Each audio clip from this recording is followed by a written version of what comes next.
There are children in Birmingham right now who are being forced into prostitution, even sex slavery. If that old saying is true, that the road to hell is paved with good intentions, well, so is the road to a tax loophole, at least the one that we found, that's costing you billions of dollars a year. He has already picked up Wisconsin and then Iowa as part of that Midwestern firewall. We're Governor Romney to pick up all three of these states. Then President Obama retreats back here. It could happen to you. That's the message from Natalie Holloway's mom, Beth, to a group of high school students in Troy. I think we should do our dancing and see.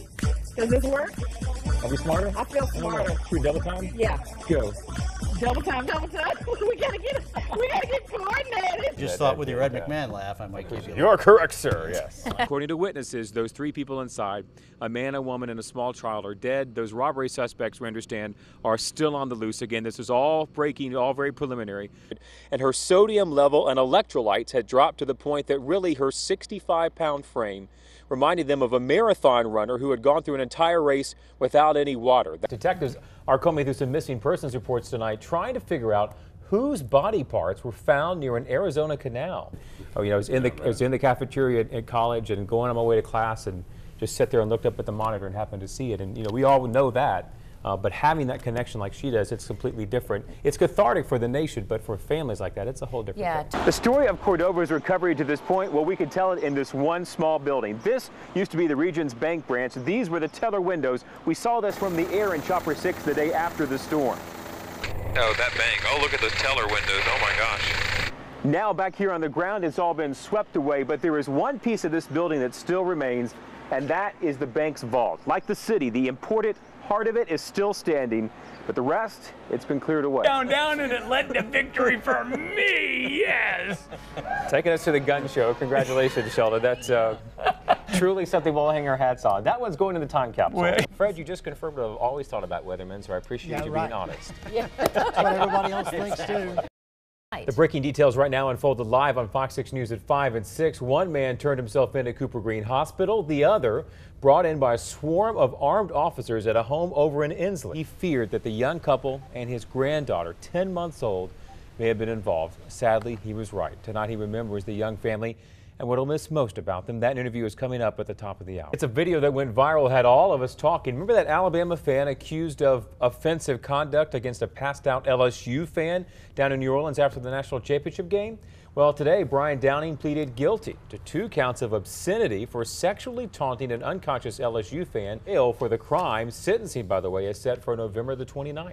Wounded in a shooting near the U.S. border with Mexico in Arizona. Agents were shot while patrolling in Natco, the border patrol station there named for Brian Terry. He, if you remember, was the last U.S. Border Patrol agent who was killed while on duty. The FBI is investigating, but not saying whether the agents have recovered some guns or bullet casings at the scene.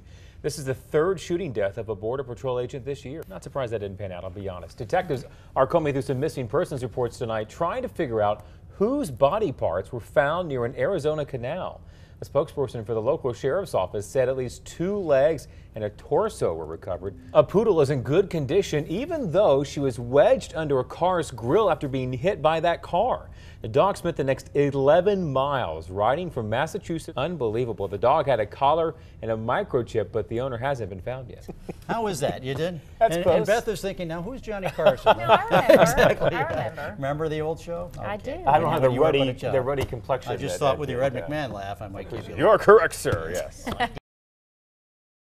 And he is still up here in Ohio, which has 18 electoral votes. Again, a lot of votes to be counted in this state. It is certainly not over there, but that's a big number there. And as we said, he's still holding on to a thin lead in Florida, although that changes about every 30 seconds or so. So if either one of those states were to go to President Obama at this point, even though the race is not over, if you look at projections back here in the West where the polls have yet to close, suddenly it becomes a very late night early, if you will, to borrow an old slogan from Yogi Berra, for the folks in the Romney campaign. But again, their hopes rest right here in Florida, in North Carolina, and in Virginia. They need all 3 of those states at this point. They would love to have Ohio. Frankly, they still need that as well. And certainly they're looking out here at Colorado. Colorado is very close. Both campaigns spending a lot of fuel to fly back and forth from here and back to the Midwest. They need all of those states at this point to try and stay in the game. But again, right now, 157 to 153.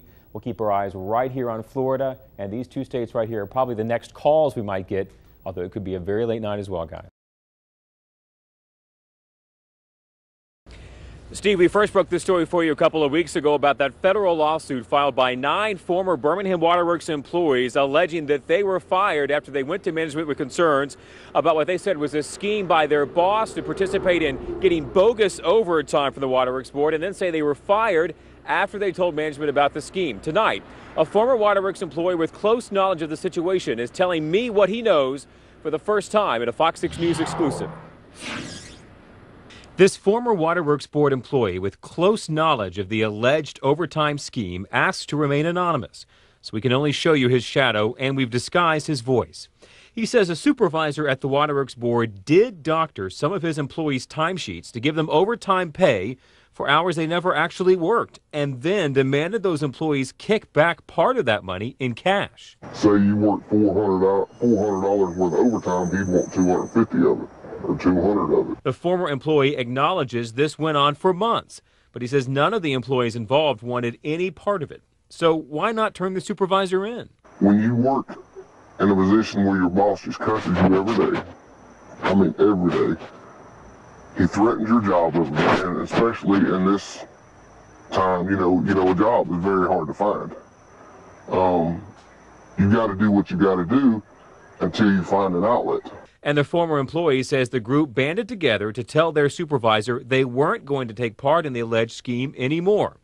Former employee says when the workers involved finally found another supervisor who did report what was allegedly going on to the Waterworks management, the group was called in for interviews, promised they wouldn't be fired if they told the truth, and then fired days later after police interviewed them. Now? I know that the majority of them has not found jobs, and they are hurting for money, and it is the holiday season, and the majority of them will lose their house shortly after Christmas, if not before. And it's hard to explain to your children why you're losing your house and you can't afford Christmas when you was trying to do the right thing. The supervisor accused in this alleged scheme no longer works for the Waterworks Board. We did ask them for a reaction to our story today, and Assistant General Manager Daryl Jones gave us this following statement. He said, quote, "Our policy is clear and our board will always act in the best interest of the company and in the best interest of our many honest employees." That is from General Manager Daryl Jones, who also said Birmingham Waterworks has taken appropriate personnel actions against those former employees that violated Birmingham Waterworks Board policy. That's the reaction from the Waterworks Board tonight. They have not filed their formal response to this federal lawsuit in court yet.